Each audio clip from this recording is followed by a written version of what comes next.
Question 9. Students in Ms. Guerrero's class must complete at least 40 math problems for homework every week. The table shows the progress of 4 students on Wednesday. List the amounts completed in order from greatest to least. So we're going to want to put them in order from greatest to least. So I have a decimal, I have a fraction, I have a percent, and I have 2 fractions. Even though I do have 2 fractions, um, if I were to convert these to fractions, like 4/10 is an easy conversion, um, and then 100% is actually an easy conversion as well. So we could change them to fractions, and then comparing them would be finding the common denominator with 40 and 3. So that thing, finding those common denominators with 40 and 3 would be a little bit hard. So I'm just going to change these to decimals. So 4/10 is already a decimal.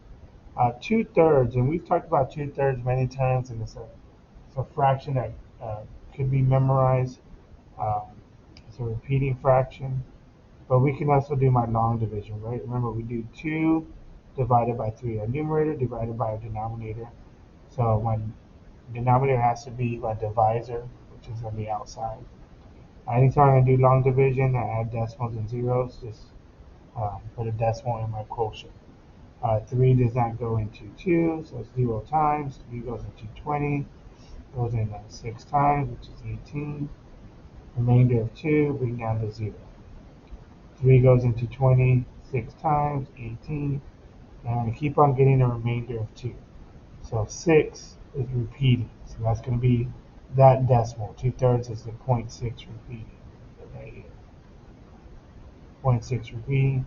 100% as a decimal, right? Well, 100%, if you eat 100% of the pizza, you ate one whole pizza. But we would move the decimal over 1, so it's equal to 1. So this is equal to 1 whole. 45/40th. Before I do any division, I'm going to go ahead and do some simplifying. And so 45 and 40, I can simplify out. And the reason why I want to simplify is because I want to deal with smaller values when I do my long division, right? So I can divide both of these by 5. And so 45 divided by 5 would give me 9. And 40 divided by 5 would give me 8. So 9/8. Now I can go do my long division, which would be a little bit easier than doing 40s and 45s. Again, I divide by my denominator, which becomes my divisor. And so we're dividing the numerator by the denominator. So there goes my 9. I have my decimals and zeros. May need the zeros, may not. But make sure my decimals in the quotient. And so 8 can go into 9 one time. So there's an 8. So this is going to be greater than a whole, right? Plus I had an improper fraction. Bring down to 0. 8 into 10 is 1. 8, remainder of 2. Now running out of space. Let me do some erasing. And then 8 into 20 would be 2. 16.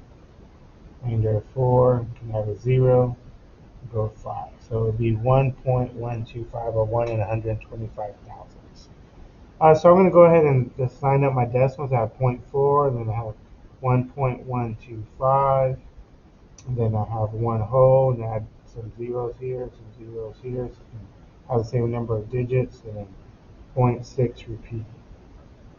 And so I have to put these in order from greatest to least. So my greatest is going to be the 1.125, or 1 in 125 thousandths, which is originally the 45/5, so that's going to be my first.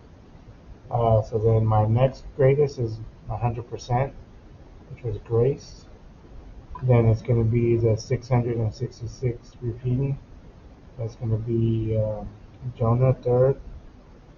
And then fourth would be Katie at 0.4. And so just putting those in the right order. So first would be 45/40th. Second would be 100%. Third would be 2/3. And fourth would be 4/10.